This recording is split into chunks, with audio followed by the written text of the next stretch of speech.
Hai semuanya, selamat datang di Pasar Senen, Jakarta Pusat. Pasar ini dikenal sebagai salah satu pusat aktivitas perdagangan yang ramai dan juga beragam. Kami dari kelompok 3 ingin mengajak kalian melihat bagaimana kebijakan ramah lingkungan sudah diterapkan atau belum di pasar tradisional ini, tepatnya di Pasar Senen dalam penggunaan kantong belanja ramah lingkungan. Yuk simak videonya sampai habis.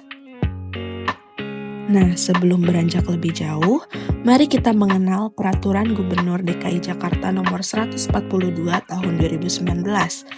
Pergub 142 Tahun 2019 ini merupakan kebijakan lingkungan hidup yang dikeluarkan untuk mengurangi penggunaan kantong plastik sekali pakai yang selama ini menjadi salah satu penyumbang utama sampah di DKI Jakarta. Kebijakan ini mulai diberlakukan secara efektif pada tanggal 1 Juli 2020. Pergub ini berlaku di seluruh pusat perbelanjaan, toko swalayan, dan pasar rakyat, termasuk Pasar Senen yang menjadi lokasi observasi kami. Dalam peraturan ini, pemerintah Provinsi DKI Jakarta mengatur bahwa pelaku usaha wajib mengganti kantong plastik dengan kantong belanja ramah lingkungan. KBRL ini didefinisikan sebagai kantong yang dapat digunakan ulang, dapat terurai secara hayati, dan memiliki daya tahan yang memadai untuk mengangkut barang belanjaan. Bahannya bisa berupa kain, jinjing, daur ulang, ataupun bahan lain yang bersifat non-plastik dan lebih ramah lingkungan. Pasal 5 Pergub ini menegaskan bahwa pelaku usaha wajib menggunakan kantong belanja ramah lingkungan di tempat usaha masing-masing, yang artinya seluruh penjual baik di toko modern maupun pasar tradisional harus menyediakan alternatif kantong ramah lingkungan kepada konsumen mereka. Tidak boleh lagi ada penggunaan kantong plastik jenis sekali pakai yang biasanya langsung dibuang setelah belanja. Lalu, pada pasal 15 dijelaskan bahwa pengelola pusat perbelanjaan, toko swalayan, dan pasar rakyat berkewajiban memfasilitasi penyediaan kantong belanja ramah lingkungan kepada pelaku usaha atau konsumen. Hal ini menunjukkan bahwa tanggung jawab tidak hanya ada pada pedagang tapi juga pada pengelola pasar seperti PD Pasar Jaya atau otoritas pengelola di pasar rakyat untuk memastikan adanya edukasi, fasilitas, bahkan insentif atau pengawasan terhadap pelaksanaan kebijakan ini. Pergub ini juga memuat sanksi administratif bagi pelaku usaha yang tidak mematuhi aturan. Bentuk sanksi dapat berupa teguran tertulis, pembatasan kegiatan usaha, hingga pencabutan izin usaha. Artinya ini bukan sekedar imbauan tetapi kebijakan yang memiliki kekuatan hukum. Nah, tujuan besar dari Pergub ini adalah mengajak seluruh elemen masyarakat, baik pelaku usaha maupun konsumen, untuk ikut andil dalam mengurangi limbah plastik, mendukung gaya hidup berkelanjutan, dan juga menjaga kebersihan lingkungan Jakarta. Dalam konteks kebijakan publik, regulasi ini juga merupakan bentuk konkret dari komitmen pemerintah Provinsi DKI Jakarta terhadap isu-isu lingkungan dan pengelolaan sampah yang lebih bijak. Dalam kebijakan Pergub 142 tahun 2019 mengenai kewajiban penggunaan kantong belanja ramah lingkungan pada pusat perbelanjaan, kita melihat kebijakan ini dari kacamata model implementasi ELHO, menegaskan bahwa model ini dimulai dari mengidentifikasi jaringan aktor yang terlibat di dalam proses pelayanan dan menanyakan kepada mereka tujuan, strategi, aktivitas, dan kontak-kontak yang mereka miliki. Maksud dari model ini yaitu menekankan bahwa masyarakat punya peran penting dalam menjalankan kebijakan publik. Dalam model ini, pemerintah atau birokrasi hanya terlibat sebatas di level bawah, sementara pelaksanaan kebijakan lebih banyak digerakkan oleh masyarakat sendiri. Oleh karena itu, kebijakan yang dibuat harus benar-benar sesuai dengan kebutuhan dan harapan masyarakat sebagai penerima manfaat. Biasanya kebijakan seperti ini muncul dari inisiatif masyarakat langsung atau melalui organisasi sosial seperti LSM. Model ini termasuk dalam model implementasi kebijakan bottom up, yang mana kebijakan ini dijalankan dari bawah ke atas. Maksudnya adalah masyarakat, kelompok lokal, atau organisasi LSM menjadi aktor utama dalam pelaksanaan kebijakan. Mereka terlibat aktif dalam merancang, mengatur, dan juga menjalankan program sesuai kebutuhan di daerah mereka. Pemerintah hanya mendukung atau memfasilitasi, bukan mengatur secara penuh dari atas. Nah, model ini memiliki dua variabel utama, yaitu isi kebijakan dan konteks implementasi, serta dampak dari kebijakan itu sendiri. Dalam konteks implementasi Pergub DKI Jakarta nomor 142 tahun 2019 tentang kewajiban penggunaan kantong belanja ramah lingkungan, para pelaksanaan kebijakan di tingkat bawah ini adalah: yang pertama, pengelola pasar yang seharusnya memastikan adanya fasilitas dan sosialisasi KBRL. Lalu yang kedua, para pedagang yang diwajibkan menyediakan KBRL, dan juga pembeli atau konsumen yang diharapkan membawa kantong belanja sendiri dari rumah. Namun, berdasarkan teori ini, seringkali terjadi kesenjangan antara aturan tertulis di atas kertas dan realita di lapangan. Para pelaksana menghadapi berbagai keterbatasan seperti waktu, sumber daya, tekanan ekonomi, serta kebiasaan masyarakat yang sulit diubah dalam waktu singkat. Teori ini menekankan bahwa agar implementasi berhasil, pemerintah harus memperkuat kapasitas dan dukungan bagi para pelaksana di lapangan, baik melalui pelatihan, insentif, maupun pengawasan yang realistis dan manusiawi. Nah, dengan kata lain, keberhasilan kebijakan ramah lingkungan ini bukan hanya soal regulasi dari atas, melainkan juga bergantung pada komitmen dan kesadaran pelaku kebijakan di bawah. Jika mereka tidak diberdayakan, maka kebijakan sebesar dan sebagus apapun hanya akan berhenti di atas kertas. Hai guys, kita dari kelompok KKP mau ngelakuin wawancara kepada pedagang-pedagang yang betul. Sekarang kita lagi ada di mana? Pasar Senen. Ya, kita mau wawancarin terkait tentang penggunaan plastik kantong belanja.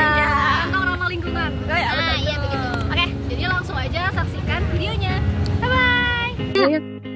Kakak pernah nggak sih dengar kalau ada pergub yang nyatain kalau misalkan nggak boleh pakai plastik yang plastik gitu, jadi kayak kantong. Yang jadi kayak ada pergub yang nyatain kalau misalkan pasar kita itu harus gunain kantong ramah lingkungan. Kakak pernah dengar nggak? Kalau aku sih dengarnya buat seluruh Indonesia ya, nggak cuma Jakarta. Jadi tahu soalnya. Karena kan plastik kita tidak berulang gitu ya. Kalau kakak sendiri lebih suka bawa plastik. Tote bag. Cut ya. Ya, kalau kakak sendiri lebih suka bawa tote bag sendiri atau biar nunggu abangnya aja ngasih plastik?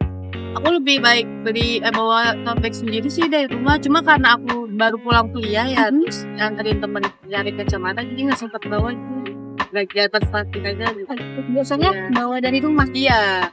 Kakak dengan nama siapa? Widya. Kak Widya mau nanya, kakak udah pernah dengar belum sih kalau misalnya kayak ada pergub tuh yang nyuruh buat pakai tote bag gitu, jadi kayak udah nggak boleh pakai kantong plastik gitu buat belanja gitu. Pernah? Kakak udah sering pakai nggak kayak tote bag buat belanja atau masih menggunakan plastik yang dikasih sama pedagang? Kalau misalkan ke supermarket Indomaret gitu pakai tote bag. Oh iya. Biasa kalau pedagang biasa pakai plastik kan masih. Oh iya. Tapi misalnya kakak tadi ke sini nih gitu, bawa nggak tote bag atau Enggak. Oh masih ini ya minta Masih, iya, ke plastik. pedagang. Oh oke. Hari ini saya Rian Maulana Ferdianto ingin memberikan sebuah opini atau pandangan tentang implementasi Peraturan Gubernur Nomor 142 Tahun 2019 di Pasar Senen mengenai penggunaan kantong belanja ramah lingkungan atau KBRL, yang dari KBRL ini sendiri adalah langkah positif untuk mengurangi limbah plastik ataupun limbah lainnya. Nah, namun dalam pelaksanaannya di Pasar Senen ini ada beberapa tantangan atau hambatan yang perlu diatasi. Yang pertama yaitu ada dari kesadaran masyarakatnya itu sendiri. Nah, meskipun ada pedagang yang mulai menggunakan kantong kain atau kardus, namun masih banyak sekali pedagang atau warga masyarakat yang masih menggunakan kantong plastik. Nah, ini tuh menunjukkan bahwa kesadaran dari masyarakat itu penting dari kebijakan ini, dan kebijakan ini tuh belum merata kepada kesadaran masyarakat itu sendiri. Nah, diperlukannya edukasi yang berkelanjutan itu sangat penting agar semua orang itu dapat memahami dampak negatif dari penggunaan plastik yang sekali pakai.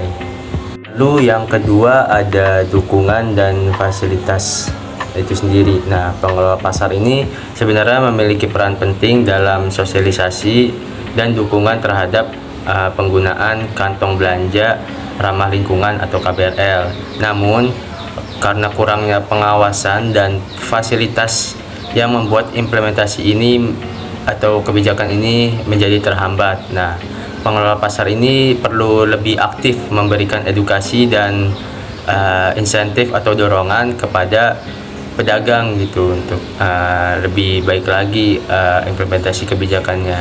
Nah, solusi yang bisa saya berikan terutama dari saya pribadi adalah khususnya untuk meningkatkan implementasi peraturan gubernur nomor 142 tahun 2019 itu pentingnya untuk fokus pada edukasi dan kesadaran masyarakat. Bisa dari kampanye sosialisasi yang intensif atau masif, itu bisa dilakukan melalui media sosial ataupun dalam bentuk poster ataupun acara atau event yang dilaksanakan di pasar itu sendiri, yang tujuannya untuk menjangkau lebih banyak orang agar semua elemen masyarakat itu mengetahui adanya kebijakan tersebut. Nah, selain itu diperlukannya pelatihan bagi pedagang tentang manfaat menggunakan kantong belanja ramah lingkungan, dan cara mengedukasi konsumen juga perlu dilakukan atau perlu digaungkan lah. Terus pengelola pasar juga memiliki peran penting dalam mendukung kebijakan ini. Nah, dari mereka ini bisa menyediakan kantong belanja ramah lingkungan secara gratis atau dengan harga terjangkau untuk mendorong penggunaan di kalangan pedagang dan pembeli. Juga monitoring dan evaluasi rutin itu harus dilakukan untuk memastikan bahwa pedagang itu mematuhi kebijakan ini. Nah, sembari memberikan feedback untuk perbaikan. Nah, lalu juga kolaborasi dengan komunitas-komunitas lain yang berkonteks atau tentang hal lingkungan itu juga sangat penting. Kita juga harus mengajak organisasi lingkungan itu untuk berkolaborasi dalam program edukasi dan penyuluhan tentang kantong belanja ramah lingkungan.